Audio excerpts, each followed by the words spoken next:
इतना कृपालु है, उसने ढक्कन नहीं दिया कानों को, ताकि बात कहीं पर कहीं चल रही हो तो भी तुमको सुनाई पड़ जाए। जैसे तुम जा रहे हो कहीं से, तो तुमको कहीं सत्संग हो रहा हो तो कम से कम थोड़ा तो कुछ परमात्मा का नाम तुम्हारे कान में पड़ जाए, तो अंदर अंदर अपने अंदर वो फाइल है, वो परमात्मा का मधुर नाम, जिसको कृष्ण की बंसुरी कहते हैं। परमात्मा का नाम क्या है? कृष्ण की बांसुरी है। वो बांसुरी जब इस कान में सुनाई पड़ती है तो ये मनवा नाच उठता है, झलक झलक झलक झलक कर नाच उठता है।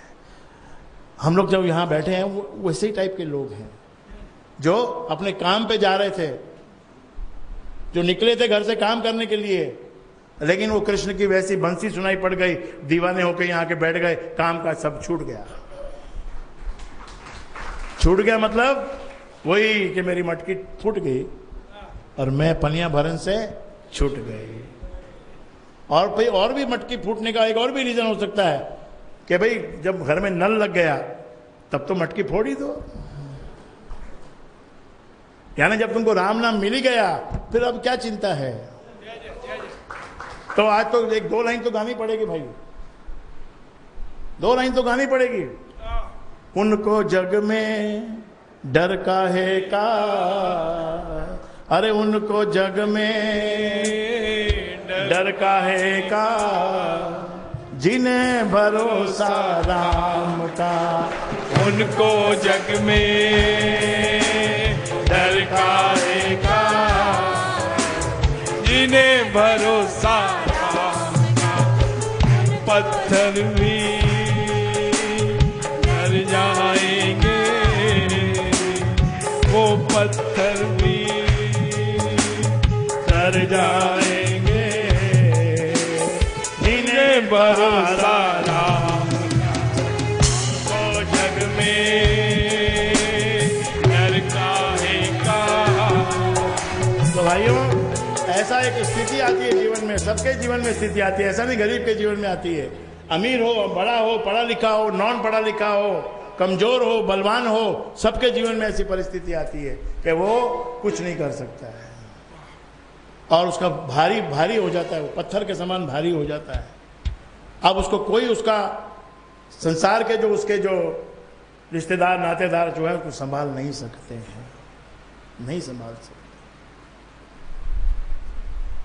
तो एक हल्की सी किरण ऊपर से आती है। यही द्रौपदी के प्रसंग में यही बताया गया है कि ऐसी सिचुएशन है, पांच पति है, पांचों पांडव हैं, बलवान हैं, भीष्म पितामह बैठे, द्रोणाचार्य बैठे, कृपाचार्य बैठे, सब कोई वहां पर बैठे हैं, लेकिन आज उनको कोई रोक नहीं सकता है।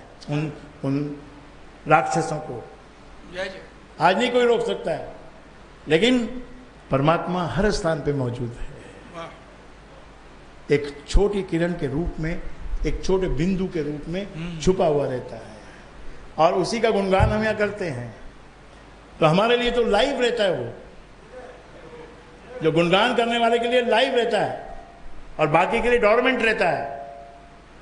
भाई वो कभी सत्संग में नहीं भी आया हो और अगर उसका नाम पुकार ले तो उसकी मदद के लिए भी उतनी गति से आता है।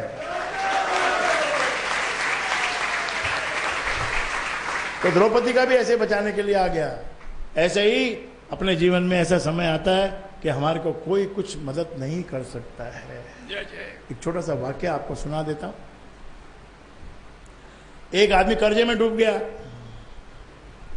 अब कर्जे में डूबा हुआ आदमी कहां से कर्जा चुका सकता है भैया? ब्याज भरने के लिए पैसा नहीं है तो कर्जा कहां से चुकेगा? वो ब्याज तो लग लग के और भी कर्जा बढ़ता ही जाता है, बढ़ता ही जाता है, बढ़ता ही जाता है, अपार कर्जा हो गया। और ये भी परमात्मा की मार होती है कि ऐसे आदमी का काम भी जल्दी से नहीं बनता। बोला ना परमात्मा बहुत निष्ठुर है, प्रार्थना करो तो नहीं सुनता है। रोज जो ब्याज, जिसने पैसा ब्याज पे उठा लिया पर्सनल यूज के लिए, बिजनेस के लिए तो उठाते हो तो ठीक है, वैसे बिजनेस वाले भी कोई सुखी नहीं है।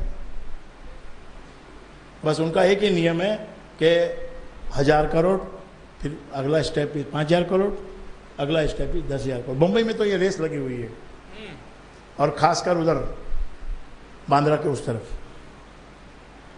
रेस लगी हुई है। यहाँ भी है कोई कोई, पर यहाँ बड़े कम है, यहाँ मिडिल क्लास लोग ज्यादा है।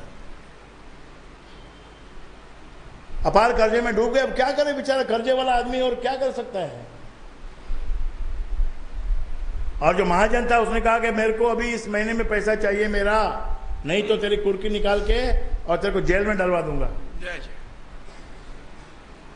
कि मालिक कुछ मेरे ऊपर कृपा करो, मेरा मैं कहां से लाऊं, मेरे अभी तो, और इतना ब्याज चढ़ गया, इतना सब हो गया, कैसे हो जाएगा। तो तुम एक काम करो, ठीक है तुम्हारी लड़की जवान है, इस लड़की का विवाह मुझसे कर दो। अरे विवाह तेरा, लड़की मेरी जवान है, तू बुढ़ा है और बदसूरत है, तो कैसे तेरी शादी कर दूं मेरी लड़की की, वो मानेगी क्या। कि करता है तो ठीक है, नहीं तो 15 दिन के बाद तू जेल में जाएगा, इतना समझ ले। 15 दिन के बाद आ गया वो। उसने कहा देख मैं एक तेरे को चांस देता हूं, एक चांस देता हूं, ये एक थैला लाया हूं, इसमें हम 2 तरह के पत्थर डालेंगे, एक काले रंग का, एक सफेद रंग का। और ये ध्यान रखना कि तेरी लड़की इसमें हाथ डाल के पत्थर उठाएगी, अगर काला पत्थर आया तो मुझसे शादी करनी पड़ेगी, सफेद आया तो तुझे ऋण मुक्त कर दूंगा। जा, इतनी बड़ी बात मैंने कर दी आज तेरे लिए। यानी दाव पे लग गई ना जिंदगी। अब तो क्या है, पहले कृपा का भरोसा था, अब दाव का भरोसा हो गया। दाव में तो कुछ भी हो सकता है, ब्लैक हाथ में आएगा कि सफेद हाथ में आएगा। गार्डन में गए, वहां पर बहुत सारे पत्थर पड़े होते, कोई काला था, कोई सफेद था, कोई काला था, कोई सफेद। लड़की को बुलाया, और ये भी याद रखना अगर नहीं उसमें से लड़की ने हाथ डाल के उठाया, अगर मना कर दिया तो तू जेल में जाएगा। यानी रिवर्स कुछ भी नहीं हो सकता, तो पत्थर उठाना ही पड़ेगा, और पत्थर में जो जवाब आएगा वो मानना ही पड़ेगा। और उस बेईमान ने क्या किया, वो लड़की ने देख लिया, बेईमान ने क्या किया, दोनों पत्थर जल्दी जल्दी में उठा के अंदर काले ही डाल दिए। क्योंकि तुम जो सट्टा करते हो ना, उसमें आजकल ऐसा ही हो गया है कि चित भी उनकी, पट भी उनकी, तेरे को सिर्फ नुकसान मिलेगा। याद रखना, जिसका काम नहीं है रोज के काम वालों की बात नहीं भाई, जिसका काम रोज का नहीं है उसको नुकसान ही हाथ लगेगा। तो उस लड़की ने देख लिया है, दोनों पत्थर इसने काले डाल दिए अंदर, अब तुम्हारा फर्ज खत्म। नहीं निकाले तो जेल में जाएगा बाप, और निकाले तो शादी करनी पड़ेगी।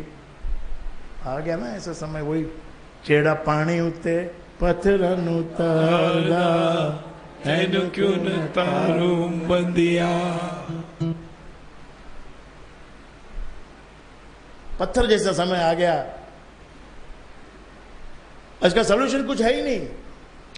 अंदर हाथ डाले तो ब्लैक ही निकलेगा, और नहीं डाले तो पिता को जेल में डाल दिया जाएगा। लड़की ने क्या किया, आया उसने परमात्मा को याद किया कि हे परमात्मा, तू मेरा राम, मैं तेरे सत्संग में भी आती हूँ, तेरा नाम भी जपती हूँ। आज मुझे पता चला है कि आज एक ऐसा समय है जब तू ही मदद कर सकता है। इसमें मेरा नाना, चाचा, मामा, काका और ये जो पहचान वाले हैं, ये कुछ मेरी मदद नहीं कर सकते हैं। और उसने ईश्वर को याद करके थैली में अंदर हाथ डाला, एक पत्थर को उठा लिया और उसको मुट्ठी में छुपा लिया। मुट्ठी में छुपाकर जब उसने हाथ बाहर निकाला तो क्या किया उसने, उसको क्या परमात्मा ने उसको उस वक्त समझ दी कि उसने वो छोड़ दिया तो पत्थर जाके गिर गया पत्थरों के अंदर।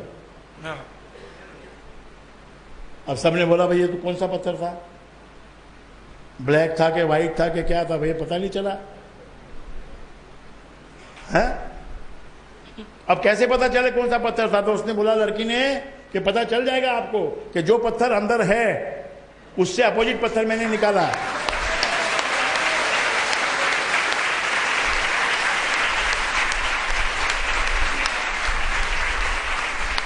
अंदर काला ही था ना, अगर वो अंदर काला है तो डेफिनेटली मैंने व्हाइट ही निकाला होगा।